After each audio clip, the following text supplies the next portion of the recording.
इसमें आगे वो 8 पुत्रों की दीक्षा होकर के केवल ज्ञान उस निर्वाण को उन्होंने प्राप्त किया। अब समय पा करके भामंडल का चरित्र गौतम स्वामी कहते हैं संक्षेप में। एक समय भामंडल राय, महल ऊपरे भाव उपाय, जो जिन भाषित दीक्षा सार, लीजे तो व्याकुल वे नारी। एक बार जो भामंडल राजा था, भामंडल यानी सीता जी के भाई, सीता जी तो गई, अब भामंडल हैं, तो भामंडल राज्य कर रहे हैं, और भामंडल को अपने पुराने भाव भी ज्ञात में है, सब उनको पहले पता था, पहले से पता थे उनके। तो भामंडल जो थे वो अपने स्त्रियों के साथ में, पुत्रों के साथ में विशाल राज्य का उपभोग करते हुए रहते थे। एक बार वे महल के खंड पर सो रहे थे और समय उनका बीत रहा था, और वो सोचते थे कि जिन दीक्षा लेने लायक है, जिन्हें भगवान के द्वारा बताया गया तब कल्याणकारी है, उसे ग्रहण करना चाहिए। और लेकिन वो सोचते थे यदि मैंने दिगंबर दीक्षा धारण कर ली तो फिर तो नारी सुतनी को करी सुख सा, ये रहा मैंने पहले पढ़ लिया, जो जन भाषित दीक्षा सार, यदि मैंने दीक्षा ले ली तो व्याकुल में नारी, तो ये कोमल के समान जो नारियां हैं, कमल के समान कोमल नारियां हैं, ये तो बहुत व्याकुल हो जाएगी। जैसे सूर्य का संताप, सूर्य की किरणों का संताप जो है वह कमलों के वन को मुरझा देता है, तुषार पड़ जाने से जैसे कमल नष्ट हो जाते हैं, अथवा तीव्र आंधी चले तो वो सारे उखड़ जाते हैं, ऐसे यदि मैं इनके लिए चला गया, मैंने दीक्षा ले ली, तो ये जो स्त्रियां हैं, ये स्त्रियों का तो निश्चित तौर पर नाश हो जाएगा, ये स्त्रियां सब नष्ट भ्रष्ट हो जाएगी, कैसे जी पाएंगी? हाँ, मेरे बिना कैसे रहेंगी? जिनका चित्त मुझ में लग रहा है, ऐसी स्त्रियां मेरे विवाह में समाप्ति हो जाएंगी, इसलिए इनका प्राण धारण रखना, इनको प्राण बनाए रखना मुश्किल हो जाएगा, ये मर जाएंगी। इनका छोड़ना और पाना दोनों ही कठिन है, बड़े भाग्य से तो ये मिली है, तो बड़ी कठिनाई से मिली है, और ये छूटने में भी सरल नहीं है। विवाह हो जाए, स्त्री मिल जाए वो कठिन है, और मिल जाए उसे पीछा छुड़ाना वो बहुत मुश्किल है।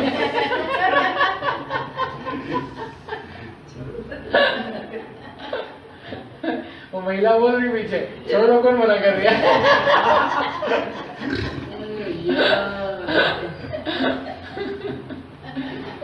छूटना मुश्किल है। तो उन्होंने लिखा विमोचितो गुरु कलत प्रत्येहम, छोड़ा नहीं जाता है, छुड़ाया जाता है। क्या छोड़ा नहीं जाता महिला को, पत्नी बच्चे को माता पिता को छोड़ा नहीं जाता है, छुड़ाया जाता है। ये काम है विमोचितो, 201 नंबर की गाथा है, नहीं 202 गाथा है प्रवचन सारा। तो उन्होंने सोचा कि ये तो बड़ा, इनका पाना बड़ा कठिन, इनका छोड़ना बड़ा कठिन है, इसलिए इनके काम संबंधी सुख को पहले अच्छी तरह से भोग लूं, अच्छी तरीके से राज्य का पालन कर लूं, और विद्यार्थ पर्वत की श्रेणियों पर जो घमंडी राजा हो गए हैं उनको जीत लूं, और जीत करके राज्य का विस्तार कर लूं, और ऐसा सब करके फिर मैं किसी योग्य पुत्र को राज्य पर दे करके फिर मैं आराम से क्या करूंगा, दीक्षा धारण करूंगा। सबको सेटल कर दो। हाँ, मेरे सबको हो जाने के बाद में फिर ऐसा करेंगे। जाते विजया रथ तणी, जीती श्रेणी अब दो, राज सुतन को दे के, दीक्षा ल्यूं मल खोए। दोनों श्रेणियां जो विद्यार्थ पर्वत की, ये भामंडल जो विद्याधरों का राजा है, तो विद्यार्थ पर्वत की दोनों श्रेणियों के जो राजा हैं, जिनके मान, उन राजाओं के मान हाथियों के समान चढ़ रहे हैं, उनका मान भंग करूंगा, अपनी आज्ञा के द्वारा उनको वश में स्थापित करूंगा, और फिर ये जो मेरी स्त्रियां हैं वो नवीन भी शादियां कर लूंगा, मतलब उनको जीतूंगा तो संतुष्ट नहीं है व्यक्ति, और वो सब करके फिर मेरू पर्वत की मरकत पड़ी मणियों की जो फर्श है वहां पर उनके साथ भोग भोगूंगा, घूमूंगा, आनंद लूंगा। फिर राज्य किसी को मैं दे करके आराम से दीक्षा धारण करूं। अच्छा सोच रहा ना, सही बात है। भोग भोगते भोगते ये ना सब दिल बहलाने की बातें पक्के से कि ऐसा कर लेने के बाद, भोग लेने के बाद, फिर ऐसा करने के बाद मैं दीक्षा लूंगा। आप कहो हम जो भी समय आने पर ले लेंगे, अभी हमारा वैराग्य नहीं है। ये क्या है, मन की बात है। वैराग्य तो मेरा बहुत है, लेकिन क्या करूं, मजबूरी बहुत है, बहुत मजबूरी है। तो बातें नहीं बनाओ। वैराग्य बहुत का ये अर्थ होता है कि जहाँ जैसे जितने जो हो तुम वहीं से निकल जाओ, वहीं से छोड़ जाओ। तो कम से कम अपन क्लियर तो है कि हाँ मेरा वैराग्य में कमी है, नहीं तो वैराग्य तो अपने आप को मान ही रहे हैं, लेकिन घमंडी होता जाता है और दूसरों को हैरान करता है। मेरा वैराग्य तुम्हारे कारण छोड़ नहीं पा रहा हूँ, तुम लोग जिंदा हो अभी तक। तो क्या अभी मर जाएंगे, क्या चाहते क्या? तुम नहीं होते तो हम ऐसा कर लेते, तो बच्चे नहीं होते तो हम ऐसा कर लेते। फालतू बातें नहीं बनाओ, ये जड़ कोई की स्थिति बिल्कुल नहीं बनाओ बातें, समझ में ये बात तो स्वयं से कहो ना, हमारा राग भाव है, हमसे ही नहीं छूट रहा है, इन्होंने नहीं पकड़ा है, हमसे ऐसा नहीं रहा जा रहा है कि अरे इसको काम दुखी करे, ऐसा वो सोच रहा था। ऐसा बोलूंगा काम दुखी करे, हमारे कारण से कोई भी दुखी ना हो। अनेक लोग मिलते हैं अपने कारण से कोई दुखी ना रहे, इसलिए अपन तो घर में अपन दुखी जैसा बोलते हैं वो कर लेते हैं। उनको भी अपने को अहिंसा धारण करके रखनी है, तो इसलिए कोई अपने कारण से दुखी नहीं होना चाहिए। इसी बातें नहीं बनाओ शास्त्र पढ़ करके, ये बातें बना रहे आप, ठीक है। ऐसा विचार करते करते आचार्य भगवान कहते उस भामंडल के सैकड़ों वर्ष मुहूर्त के समान व्यतीत हो गए। सैकड़ों वर्ष चले जाते हैं, मालूम नहीं पड़ता है। 20-25 साल चले गए, 20 चले गए, 60 चले गए, समय चला जाता। तो उसका समय चला गया और वो सोचता था, क्या सोचता था कि भोगों के द्वारा यद्यपि मेरे पास बहुत सारा पाप आ जाएगा, क्योंकि ज्ञानी था, भोग भोगूंगा, ऐसे भोगूंगा, राज्य भोगूंगा, खाना पीना सब भोगूंगा, तो पाप का समूह तो बहुत सारा हो जाएगा, लेकिन कोई बात नहीं, ध्यान रूपी अग्नि के द्वारा उसको क्षण मात्र में भस्म कर दूंगा। जम कम्मम मन्नाणी खवेदी फल सह सहस्र कोटि हिम तमनाणी ही गुत्तो खवेदी उत्साह में तेण गाथा पढ़ रही थी उसने। अंतर्मूर्ति में त्वसंस्वेन भव संतति सन्निबद्धम पापम क्षणात् क्षयम उपैति शरीर भाजाम। तो उसने कहा ये स्तुति सच्ची है, ये बात सच्ची है, तो इसलिए जो जो भी कर्म बांधे जाएंगे उसको तो मैं ध्यान रूपी अग्नि के द्वारा जला करके क्षण भर में भस्म कर दूंगा। इसलिए कर्म की मेरे को चिंता नहीं है। जैसे कोई बच्चों का खेल हो, ध्यान रूपी अग्नि, मतलब बैठे इतने साल से मुनिराज, उनके तो हुई नहीं, और तुम जाओगे साहब जाओ हमारे ध्यान रूपी अग्नि जला, बत्ती लगा दे। तो ऐसा सोचता था वो। ये इसलिए लिखा है कि बहुत सारे अपने जीवी अपन ऐसे ही तो सोच रहे हैं, अरे कि ये उलझ जाएंगे, ये कर लो, ये कर लो। राजाओं ने भी तो किया था, उन्होंने भी तो किया था। टीवी सीरियल आती थी ना, मुंगेरी लाल के हसीन करते बस अपन भी तो कर लो, उसने भी किया था। राजाओं ने भी तो फूलों के साथ होली खेली थी, पानी में क्रीड़ा करी थी, खेल कूद ऐसे किए थे। अपन ने कर लिया तो क्या गलत है? देखो आप कर लो, वो कोई बात नहीं है, ठीक है, लेकिन आप उनका उदाहरण लेकर के पुष्ट करना चाहते हो, वो बहुत गंदी बात है। आपको लगता है खाना पीना, घूमना, दौड़ना, भागना, पार्क में जाना, आप चले जाओ ना। आप रामचंद्र जी को, लक्ष्मण को बीच में क्यों ला रहे हो कि राम ने क्या था हमको भी करना है? पांचों पांडव भी खेलते थे। दूसरों के दोषों से दोष मत सीखो, अपने दोष को सीधे स्वीकार कर लो। हमारे घर कंपेयर मत करो, महापुरुषों से क्यों कंपेयर कर रहे हो अपने आप? करने ही तो शुद्धात्मा से कंपेयर करो ना। नहीं, हम तो उनके ऊपर दोषारोपण करके हम उस दोष से अपने आप को निर्दोष साबित कर रहे हैं। बोले वो पांडव जुआ खेलते थे, हम कौन सा काम कर रहे हैं? तो ये अगर दोष देना तो उनको दो। ये दोष पूर्ण करो। थोड़े बहुत ही हार गए, पूरा राज्य हार गए, स्त्री हार गए, ये हार गए। हम तो आना चाहते हैं स्त्री, वो तो कोई जीत नहीं रहा होगी।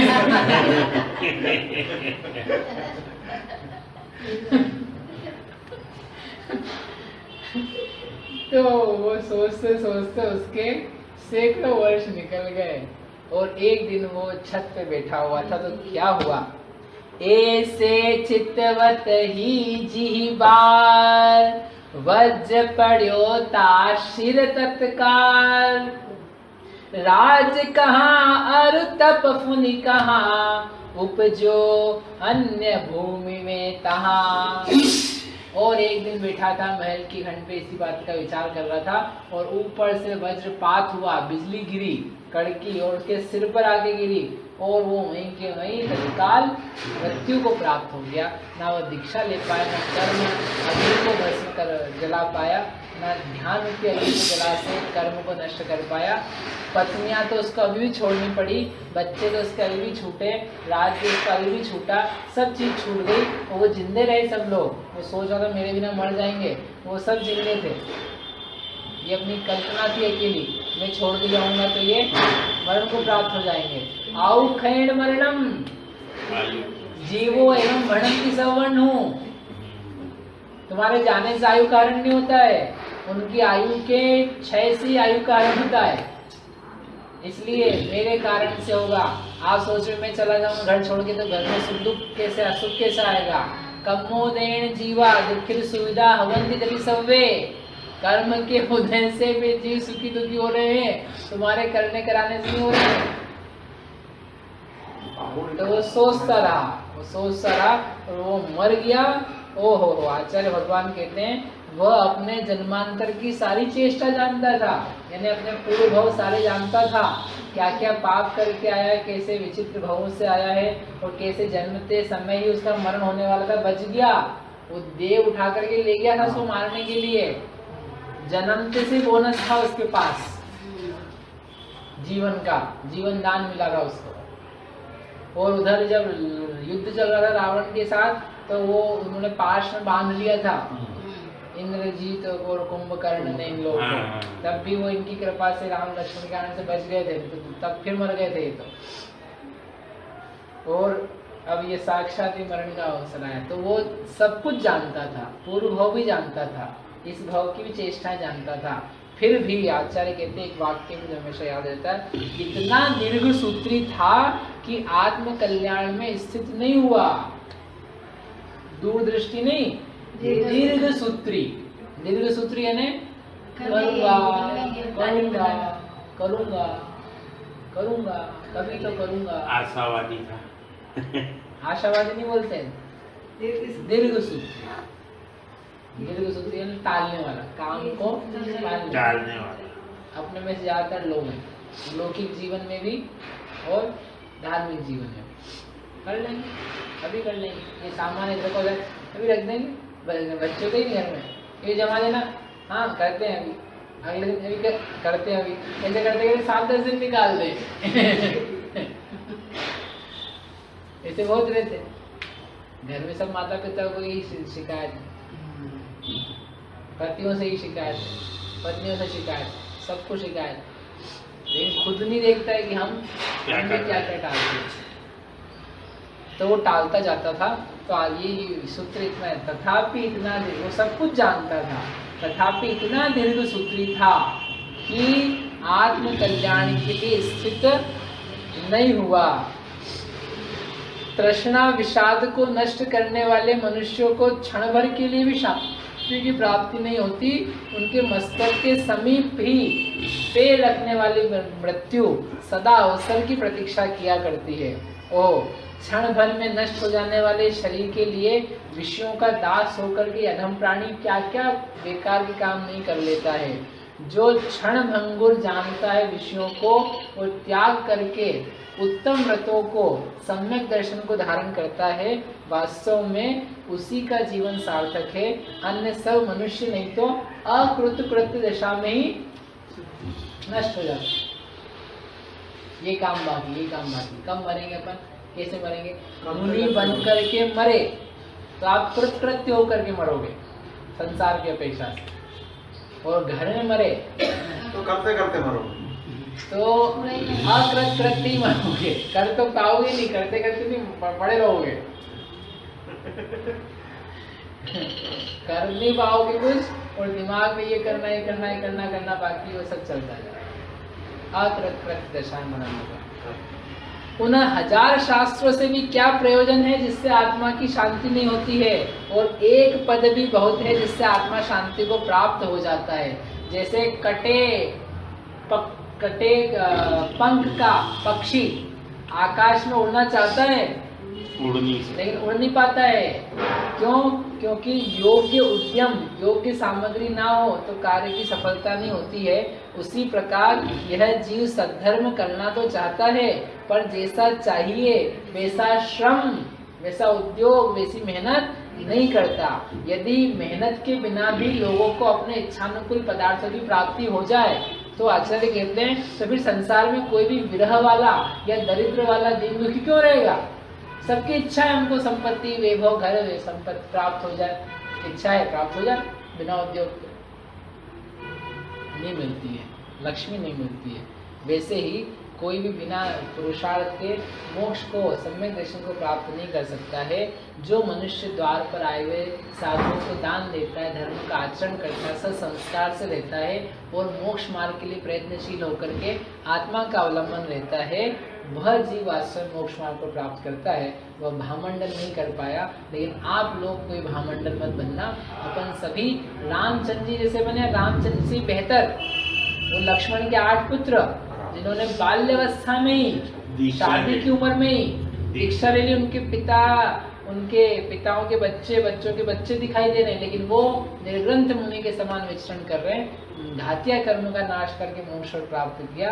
ऐसे हम उनके पुत्रों के समान बने, भामंडल के समान नहीं बने। ऐसी मंगल भावना से मिथ्यात्मनाश देखो, ज्ञान की प्रकाश देखो, आपा पर देखो, भानु शिव खानी है, ज्ञान देखो, मंद विधि भान देखो, पीछान देखो, परम प्रमाणी, अनुभवताय देखो, जीवन के जताए देखो, काहू न सताए देखो, भव्य और रानी है, जहाँ तहाँ तार देखो, पार के उतार देखो, सुख विस्तार देखो, यही जिनवाणी है। हे जिनवाणी भारती तो जपो दिन रहे, जो तेरा शरणागत सो आवे सुचय, वाणी के ज्ञान से सूझे लोकालो, सो वाणी मस्तक नमो